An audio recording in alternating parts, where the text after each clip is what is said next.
चाहूँगा कि इंडिया और चाइना को तो साथ में ही काम करना पड़ेगा। अच्छा। हम ये सोचें हमसे तनातनी करके काम कर लें, ये पॉसिबल नहीं है। अच्छा, मुझे जब हम बिजनेस करते हैं आज पूरी दुनिया में, अभी कुछ दिन पहले मैं कारपेट एक्सपो में गया था,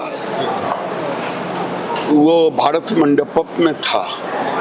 हमें अमेरिकन बिजनेसमैन ने कहा कि हमारे ऊपर कोई प्रभाव नहीं पड़ेगा, दुनिया में हैंड नोटेड कारपेट की मांग बढ़ रही है। तो ये जो हैंडीक्राफ्ट है, हैंडीक्राफ्ट ज़्यादातर 80% ये मैन मेड है।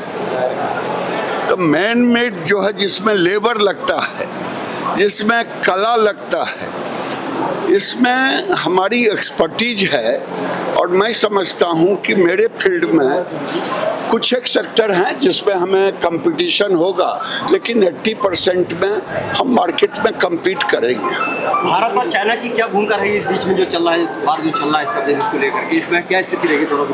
भारत अपना काम करता है, हम किसी के भूमिका पर, दूसरे की भूमिका पर डिपेंड नहीं करते। सर मुर्शिदाबाद आप क्या सोचते हैं कि क्या और करें जिससे ये और बेहतर हो, क्योंकि पिछली साल से इस बार बेहतर है। जो स्प्रिंग फेयर है, पिछली बार जो था उसमें काफी टाइमिंग का फर्क था, तो टाइमिंग सुधारा है इन लोगों ने, तो क्या करें ऐसा? देखिए, इस बार 3000 एग्जीबिटर, लगभग 5000 दुनिया से बाहर आ रहे हैं, 2000 के करीब आ चुके हैं आज का जो है। तो जब ये दुनिया से बाहर आ रहे हैं तो क्यों आ रहे हैं? भारत टैक्स लगा तो दुनिया से इतने बाहर आए कि दूसरे ही साल में भारत टैक्स लगा कि ये दुनिया का एस्टैब्लिश इवेंट टेक्सटाइल का हो गया। उसी तरह से हैंडीक्राफ्ट हमारा एस्टैब्लिश सेक्टर है। सर अच्छा, कुछ संदेश देना चाहेंगे जो लोग, सर ईडी ने जो सर चार्जशीट में नाम आया राहुल गांधी का, कि वो लोगों को संदेश है कि सरकार इंडस्ट्री के साथ है, इंडस्ट्री का काम है आर्टिजन के साथ जुड़ना, डिजाइन कौशल ये देना। और भारत का स्ट्रेंथ है, आज दुनिया कई देश 49 बरस उसके युवाओं का एज है, हमारा 27 साल है, हम इसमें compete करें।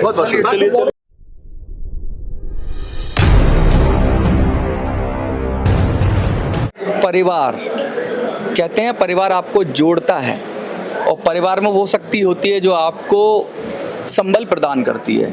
और ऐसी जगह हम खड़े हैं जिसका नाम भी फैमिली हब है। अंकित मिश्रा जी हमारे साथ हैं, फर्नीचर के एक्सपोर्टर हैं, और पूरी दुनिया में आज भारत जिस तरह से झंडे गाड़ रहा है फर्नीचर के क्षेत्र में, हैंडीक्राफ्ट की बात करें तो भारत काफ़ी आगे है। लेकिन जब हम मशीन से बने हुए उत्पादों की बात करते हैं तो हम चाइना से कहीं ना कहीं अभी कुछ मायनों में पीछे हैं। ना हमारे पास उतनी असेंबली लाइन है, ना हमारे पास उतनी प्रोडक्शन कैपेसिटी है। अभी हाल फिलहाल जो ट्रम्प का टैरिफ पूरी दुनिया पर एक तरह का फैक्टर है जो चल रहा है, चाइना पर लगभग 250% के करीब टैरिफ लगाया गया है। ये सब सारा सिनेरियो है और अभी हम दिल्ली में हैं, हम ग्रेटर नोएडा में हैं और पूछते हैं अंकित जी, सबसे पहले तो बहुत सारी मैंने बात की, जैसे ट्रम्प से लेके बात की और फर्नीचर से लेके बात की, आप किस तरह के फर्नीचर में डील करते हैं? मनोज जी, हम लोग फैमिली हब से हैं और हमारी कंपनी को 2 साल हो गया एक्सपोर्ट करते हुए। 2017 से हम लोग काम कर रहे हैं फर्नीचर इंडस्ट्री में। तो जो पिछले 2 साल रहे हैं, हमारा एक्सपीरियंस ये है, क्योंकि हम नए प्लेयर हैं तो हम ये नहीं कह सकते कि इंडस्ट्री स्लो है। हम लोग नए हैं तो नए लोग जुड़ रहे हैं, बट जितने समय से हम इस इंडस्ट्री में जुड़े हुए हैं, हर किसी का यही कहना होता है कि यार कम से कम होता जा रहा है काम, बायर कम आ रहे हैं, बहुत सारी चीज़ें और डिफ़िकल्टी हो रही है। एक चीज़ मुझे बहुत अच्छी लगी आपकी, जो आपने कहा कि इंडिया का झंडा लहराया जा रहा है हर जगह फर्नीचर इंडस्ट्री में। तो अफसोस के साथ मैं कहना चाहूँगा, झंडा तो अपना, लेकिन डंडा चाइनीज़ है। तो कहीं ना कहीं पॉलिसी और स्ट्रॉन्ग पॉलिसी की बहुत ज़रूरत है। जो हम देख रहे हैं, हमारे चारों तरफ की एक वैश्विक समीकरण बदल रहा है। अमेरिका अपनी पावर दिखाना चाहता है कि मैं आज भी विश्व गुरु हूँ। चाइना एक नया पावर हाउस बन के सामने आ रहा है। रशिया चाइना का एक कोलैबोरेशन है। तो ये सारी चीज़ें जो हैं, ये उथल पुथल चलती रहेंगी, चाहे आप वो यूक्रेन रशिया वॉर समझ लें, चाहे कोई और यहूदियों का वार समझ लें जो इजराइल कंटेनर पे कर रहे थे। हाँ, तो ये सब चीज़ें चलता रहेगा। ज़रूरत यह है कि इंडस्ट्री को हम कैसे करें। ये एक पौधा है जिसको हर वक्त सींचने की ज़रूरत है, सींचेगा। हम तो अपना खून पसीना लगा रहे हैं, हमारे साथ जितनी टीम जुड़ी हुई है, चाहे वो एक छोटा सा अदना सा कारीगर हो, चाहे वो हमारा गार्ड ही क्यों ना हो फैक्ट्री का, वो सब एक परिवार की तरह इसको बढ़ाने में लगा हुआ है। और आई एम श्योर आप यहाँ देखेंगे तो हर कोई अपनी बहुत तवज्जो के साथ और मेहनत के साथ में काम करके लेके आए हैं, और आप देख के कह सकते हैं कि बहुत मेहनत करी लोगों ने। तो 4 दिन मशक्क़त करने के बाद में मच्छरों से हमने यहाँ स्टैंड खड़े किए हैं, हमने इंतज़ार किया कि बाहर आएंगे, बाहर आए भी हैं, लेकिन वही चेहरे हैं। कुछ लिमिटेशंस होती हैं बायरों की भी, हर वक्त वो आ नहीं सकते, किसी के फिक्स क्लाइंट्स हैं, वो उनके पास ही जाना पसंद करते हैं। हम एकदम ही नए यूनिक आइटम्स बनाते हैं जो ज़्यादातर लोग नहीं बना रहे, तो हमारे लिए एक ब्रेक इवन पॉइंट होता है वो बहुत लंबा है, हमको बहुत समय तक चेज़ करना पड़ता है बायर को। उसके लिए हमारे लिए एक एक्सपोर्टर के लिए हिंदुस्तान में सबसे बड़ा ज़रिया ये है। इसके लिए मैं APCH को धन्यवाद देना चाहूँगा कि वो साल में 2 बार ये शो ऑर्गेनाइज़ करता है। हमारे जैसे नए एक्सपोर्टर्स को बहुत सपोर्ट मिला है उससे, लेकिन कहीं ना कहीं इस पूरे संस्था को साथ के साथ सरकार को कहीं ना कहीं ऐसे समीकरण लाने की ज़रूरत है जिससे ये इंडस्ट्री और बढ़े। आज एक्सपोर्ट हाउसेस जितने हैं सबने डोमेस्टिक में भी काम करना शुरू कर दिया, लेकिन उससे हुआ ये है जो आप कह रहे हैं कि ट्रम्प की जो भी रेसिप्रोकल नीति आ रही है उससे क्या परिस्थितियाँ होंगी। कल को हो सकता है चाइना से उनका एक तनातनी बन जाए कि साहब 4 साल हम उनसे सामान नहीं लेंगे। चाइना पूरे दुनिया को खिला रहा है, कई ऐसे देश है जिनका 1% भी प्रोडक्शन नहीं है, खाने से लेके टी-शर्ट से लेके गाड़ी से लेके इलेक्ट्रिक इक्विपमेंट तक सब वही दे रहे हैं।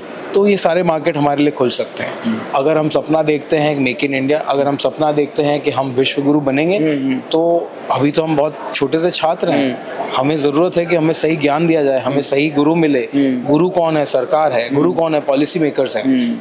अगर हमारे को सही बैसाखियाँ मिलेंगी तो हम उस लंगड़ेपन से शायद कल भाग के मिल्खा सिंह भी बन सकते हैं। आज तो स्थिति थोड़ी सी पस्त है, लेकिन कोई भी यहाँ हताश नहीं। आप देखेंगे सब लोग हंस रहे हैं। जोधपुर वाले हैं तो हताइयाँ कर रहे हैं, मुरादाबाद वाले तो खैनी खा रहे हैं। तो सब चीज़ें चल रही हैं, लेकिन काम थोड़ा स्लो है। अच्छा, काम आप इतनी अच्छी तरह से आपने अपनी बात रखी कि काम स्लो है, लेकिन एक चीज़ तो है कि जिस तरीके से आप चाइना की बात कर रहे हैं, प्रोडक्शन में उनका कोई टक्कर नहीं है, लेकिन हैंडीक्राफ्ट की बात कर रहे हैं या हाथ का जो टच होता है उसका तो कोई जोड़ नहीं है उसमें। हम लोगों का कोई हम लोगों के जैसे कारीगर हैं जो हमारे पास है, वो तो चाइना के पास नहीं है, तो उसका तो अल्टरनेटिव कोई है नहीं ना। तो सर मैं ये कहना चाहूँगा, जैसे अभी एक फैड चल रहा है कि हमको ग्रीन हाउस बनाना है, हर चीज़ ग्रीन होनी चाहिए, एनवायरनमेंट फ्रेंडली होनी चाहिए। ये एक ट्रेंड चल गया है, धीरे धीरे होगा। तो एक समय था जब लोग चाहते थे, आज भी कई ऐसे लोग हैं जो एंटीक फर्नीचर में डील करते हैं। तो 200 साल पुराना माल लाते हैं, हाथों हाथ ट्रक से उतरता है, हाथों हाथ बिक जाता है। ऐसा है। कुछ लोग हैं जो हैंडीक्राफ्ट का काम करते हैं। अब हमारे यहाँ पे फर्नीचर इंडस्ट्री डेवलप हो गई है। सबसे बड़ी फर्नीचर इंडस्ट्री है चाइना, फिर है वियतनाम, फिर है इंडोनेशिया, फिर लातविया कंट्रीज़ हैं, फिर हमारा कई नंबर आता है। तो हम उनसे कम्पीट कर रहे हैं। हम उनसे कैसे कम्पीट कर सकते हैं? हमारे पास एडवांटेज था कि हमारे पास लेबर सस्ती थी, हम बिना मशीनिंग के काम कर पाते थे। आज हमको सबको मशीनरी लगानी पड़ रही है, करोड़ों में वो मशीन आ रही है, इन्वेस्टमेंट हो रहा है, सरकार की पॉलिसीज़ हैं जिसमें बेनिफिट मिलता है, लेकिन एक यंग एक्सपोर्टर को कोई बेनिफिट नहीं है, एक विमेन एंटरप्रेन्योर को कोई बेनिफिट नहीं है। कागज़ पे है, हकीकत में नहीं है। और जब आज लेबर बढ़ गई है, माँ नरेगा के चक्कर में सारी लेबर जो है वो गांव जाके बस चुकी है, बिना काम किए उनको खैनी पीटने के लिए और दारू पीने के लिए पैसा मिल रहा है, तो शहर आके काम क्यों करेंगे? आदमी सब लोग लेबर रखते थे, पूरी व्यवस्था फैक्ट्री में रखते थे कि भैया तुम्हारा घर है, यहाँ पे रहो, जितना घंटा चाहो काम करो, मेहनताना तुमको समय पे मिलेगा, जब गांव जाओगे तो एक्स्ट्रा पैसा मिलेंगे। लेकिन यहाँ तो स्किल्ड लोगों की बात हो रही है ना कि लेबर। मैं स्किल्ड और अनस्किल्ड दोनों की बात कर रहा हूँ। आप बात कर रहे थे हैंडीक्राफ्ट, वो स्किल्ड अलग हो गया। आजकल आपको टेक्नीशियन चाहिए जो मशीन चला सके। अच्छा। वो आपके पास है नहीं। अच्छा। अगर हम कंपेयर करें चाइना से, तो वहाँ पे एजुकेशन इस तरह से ढाली गई है। हम अभी भी मुनीम बना रहे हैं, वहाँ पे एजुकेशन ऐसे डाली गई, अगर आपको सिर्फ लकड़ी पे काम करना है तो आपको उसका उसी की नॉलेज, आपको आयरन पे काम करना है उसकी नॉलेज है। उस तरह की स्किल सेंटर्स डेवलप होने चाहिए। स्किल इंडिया एक बहुत बड़ा मुहिम इंडिया में शुरू हुआ था, लेकिन वो कहाँ तक पहुँचा मुझे पता नहीं। लगता है टाटा उससे हो गया वो। हम अगर हम एग्जांपल देना चाहिए, जैसे TCS ने किया ना कि हर IT सर्विस इंडस्ट्री में वो घुसे हुए हैं, वैसे ही हमको इस इंडस्ट्री के लिए भी डेवलप एक इकोसिस्टम बनाने की जरूरत है। इकोसिस्टम बनाने की। अच्छा एक बात बताइए, ट्रम्प के बारे में ऐसा कहा जाता है कि वो अनप्रेडिक्टेबल हैं, वो कब क्या करेंगे कुछ नहीं पता। तो अगर यहाँ पर सरकार या आप लोग मिलकर नई असेंबली लाइन शुरू करते, नई प्रोडक्शन यूनिट्स बनाते, नई मशीनरी लाते, क्या पता कल को चाइना से उनकी बात बन जाए। तो इसमें वेट एंड वॉच की सिचुएशन नहीं रहनी चाहिए। सर मैं तो आपको ये कहना चाहूँगा कि इंडिया और चाइना को तो साथ में ही काम करना पड़ेगा। अच्छा। हम ये सोचें उनसे तनातनी करके काम कर लें, ये पॉसिबल नहीं है। अच्छा, हिंदुस्तान में भी आज मैक्सिमम प्रोडक्ट्स चाइना के चल रहे हैं, अपना बनाने के बाद में भी आप उनके प्रोडक्ट से कम्पीट कर रहे हैं। उनके पास इतना ज़्यादा प्रोडक्शन कैपेसिटी के वो ला के डंप कर देते हैं। अगर मैं कोई चीज़ एक X रुपए में बेच रहा हूँ, X-5 में वो बेचेंगे, 6 महीना का क्रेडिट और देंगे, तो हम कैसे कम्पीट करें? उनका पूरा हमको ecosystem है। एक्सपर्टीज हम क्या बना रहे हैं, हमको उस पर फोकस करना चाहिए। अच्छा। जो वो बना रहे हैं उस पर हम फोकस नहीं कर सकते। उसमें लड़ भी नहीं सकते उनसे, उनकी अपनी हमारे पास लोग क्यों आते हैं? हम छोटी क्वांटिटी में काम करते हैं, चाइना बड़ी क्वांटिटी में काम करता है। हमारे एक वुड का बहुत अच्छा सोर्सिंग है, आयरन पे कुछ अलग तरह से हम काम करते हैं, इसलिए लोग हमारे पास आते हैं। क्रिएटिविटी है। अच्छा एक चीज़ और बताइए, क्या अमेरिका इतना बड़ा मार्केट है कि वो पूरी तरीके से मतलब इफ़ेक्ट कर रहा हो? क्योंकि यूरोप भी है, ऑस्ट्रेलिया भी है, आपका तो ऑस्ट्रेलिया में और न्यूजीलैंड वगैरह सब जगह होता है, तो क्या अमेरिका में इतना बायर है? आपका मैं खुद का व्यक्तिगत अनुभव भी जानना चाहूँ तो सर, क्या हम अफेक्टेड नहीं हैं ट्रम्प के जो भी डिसीजन हुए या जो भी चल रहा है उससे, क्योंकि हमारा इतना बड़ा बेस US में नहीं है। लेकिन हकीकत ये है कि अगर 100 कुर्सियां बन रही हैं तो 60 से 70 कुर्सियां US जा रही हैं। इतनी बड़ी भूख उनके पास में है, इतना शेयर है उनका। हाँ जी। क्या वहाँ पे US के अंदर डीलर्स हैं इस चीज़ के कि वो वहाँ से लेके पूरे यूरोप में कर देते हैं, आप ही का माल वो बड़ा काम करते हैं, सस्ता काम करते हैं, हर साल 2 साल में फर्नीचर पूरा चेंज कर देते हैं, मूव बहुत करते हैं, पैसा बहुत है उनके पास। मतलब आप और हम करते हैं ना कि हमको जिल लगा के शर्ट रखनी है, कलर लगा के पहननी है, उनके यहाँ ऐसा नहीं होता। 4 बार पहनी फेंको। अच्छा, यूज एंड थ्रो। जो हम ट्रांजिस्टर भी रिपेयर कराते हैं, वॉशिंग मशीन भी रिपेयर कराते हैं, वहाँ ये सब कल्चर नहीं है, वहाँ वो ज़्यादा महंगा पड़ता है। अच्छा, तो इट इज़ ईजियर, कंज्यूमरिज्म है। अच्छा। खाओ पियो फेंको, खाओ पियो फेंको, यूज एंड थ्रो। बहुत बड़ी बात की है मिश्रा जी ने हमारे साथ, लेकिन एक बात हम इनसे पूछना चाहेंगे, क्या हो ऐसा एक्सपोर्टर क्या दो बातें पूछूंगा। एक, एक्सपोर्टर क्या करे इस विषम परिस्थिति में, और सरकार क्या करे? ये अगर आप दोनों के पर्सपेक्टिव से देखते हैं तो आप क्या सजेशन देना चाहेंगे? आई थिंक सबसे पहले तो पॉलिसीज़ ऐसी बनानी चाहिए कि एक्सपोर्टर अपनी कैपेसिटी बढ़ा सके, उनको इंटरेस्ट फ्री लोन मिलना चाहिए, और हमारे को सुविधाएं सुलभ होनी चाहिए, चाहे वो पैसे की हो, चाहे वो एक्सपोर्ट से रिलेटेड हो, चाहे वो डॉक्यूमेंटेशन से रिलेटेड हो।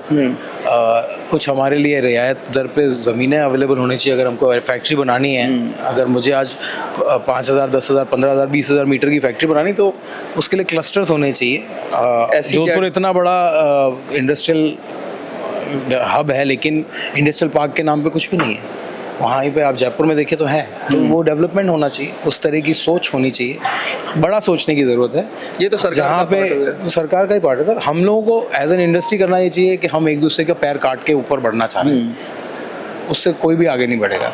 हाथ पकड़ना है। An eye for an eye leaves the world blind. सब अंधे हो जाएंगे हम। तो कहीं ना कहीं हमको अपनी नीश पकड़ के और एक प्रोफेशनलिज्म के साथ में काम करना चाहिए, क्योंकि आज आप एक किसी का पेट काट रहे हैं, कल आपका पेट कटेगा। आप एक वो मुहिम चालू कर रहे हैं कि मैंने ये चोरी करी, मैंने इस तरह से कुछ गलत किया, आप भी ऐसा करिए, वो गलत है। जितने आप बड़े बिजनेस हाउसेस देखेंगे, उन्होंने बहुत तरीके से और बहुत ही प्रोफेशनलिज्म के साथ में काम किया और आज वो बड़े बने हैं। उनके साथ साथ जो उनके वेंडर थे वो भी बड़े बन गए, तो एक इकोसिस्टम बनता है। आज नोएडा, ग्रेटर नोएडा परी चौक ये गांव हुआ करता था, आज यहाँ हर घर में एयरबीएनबी है, हर कोई खाना बेच रहा है, हर कोई सुविधाएं हो रही है। जब यहाँ फेयर लगते हैं, ये पूरी इकोसिस्टम उसी पे चल रही है, क्योंकि लोग बाहर से आ रहे हैं। तो ये इकोसिस्टम बनाने की ज़रूरत है और उसमें सबका सहयोग लगेगा। बहुत बड़ी बात कही। इसी नोट पे मैं ख़त्म करूँगा। विन लूज सिचुएशन नहीं होनी चाहिए, विन विन सिचुएशन होनी चाहिए कि सबका भला हो। ये भारत उसी कॉन्सेप्ट पे चलता है। हम किसी का नुकसान करके अपना फ़ायदा नहीं करते, हम दूसरे का फ़ायदा करके अपना फ़ायदा करते हैं। इस भाव के साथ